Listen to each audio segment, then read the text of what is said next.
إن الله لا يحب من ئەمە نمونەیە کە لە ئاهەنگی دەرچوونی دەیان قوتابی لە یەکێک لەو دەستگا ڕۆشنبیریە پەروەردەیانی کە لەلایەن کۆمەڵی دادگەری کوردستانەوە پشتیوانی دەکرێت. هاوڵاتیانی هەرێمی کوردستان، کۆمەڵی دادگەری کوردستان یەکێک لە ئامانج و مەبەستە سەرەکیەکانی خزمەتکردنی ئاینی پیرۆزی ئیسلام و گۆشکردنی نەوەکانی ئێوەیە بە ڕەوشت و پەروەردەی قورئانی. دەستگای نووری حیکما بۆ پەروەردە و ڕۆشنبیری کە لەلایەن کۆمەڵی دادگەری کوردستانەوە پشتیوانی دەکرێت، خاوەنی دەیان لە قالە سەرتاسەری هەرێمی کوردستان کە تێیاندا سەدان مامۆستا وانەی قورئان بە هەزاران قوتابی دەڵێنەوە. بۆ نمونە تەنها لە ئالەقی سلێمانی دەستگای ڕۆشنبیری نووری حیکما لە ساڵی 2009 تا ساڵی 2019 خاوەنی 2000 قوتابی و 100 مامۆستا بووە لە هەردوو ڕەگەز. لە ماوەیە و 10 ساڵەدا مۆڵەتی جوان خوێندنەوەی قورئانیان بە 600 کەس بەخشیوە و ساڵانەش گەورەترین فیستیڤاڵ لە سەرئاستی هەرێم و عێراق بۆ مۆڵەتی جوان خوێندنەوە و جۆرەکانی خوێندنەوەی قورئانی پیرۆز ساز دەکەن. هەروەها خاوەنی زیاتر لە 10 بازنەی فێرکردنی قورئانن لە گەڕەکەکان و ناو شاری سلێمانی.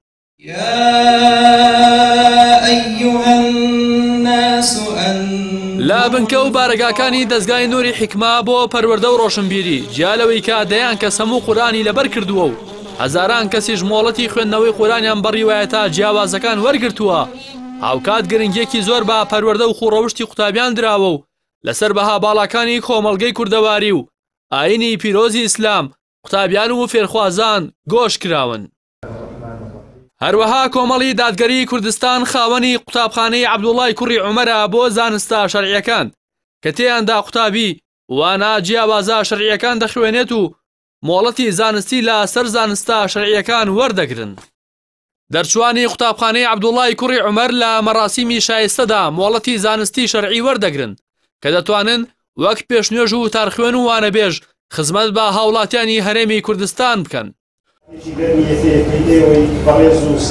کۆمەڵی دادگەری کوردستان لە چوارچێوەی گرنگیدان بە فەرمودەکانی سەروەری مرۆڤایەتی خاوەنی خانەی فەرمودەیە کە تێیدا سەدان قوتابی خەریکی لەبەرکردنی فەرمودەکانی پێغەمبەری ئیسلامن درودی خوای لەسەر بێت.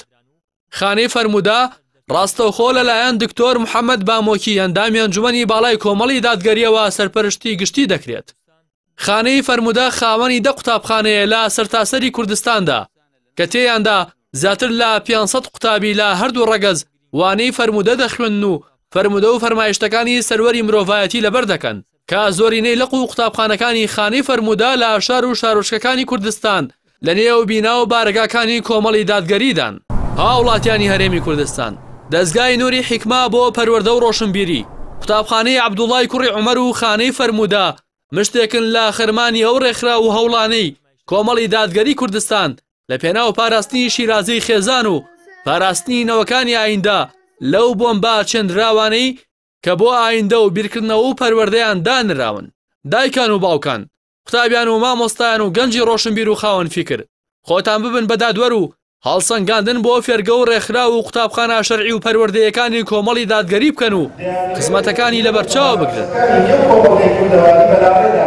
لە بەرامبەریشدا هەوڵی حیزبە عەلمانیەکان بۆ لە خشتەبردننی گەنجان و کردنەوەی خولی جۆراوجۆر و سازدانی ئاهەنگی بێناوەڕۆک بۆ سڕینەوەی ڕەوشت و کللتوری ڕەسەنی کۆمەڵگەی کوردەواری ببینن.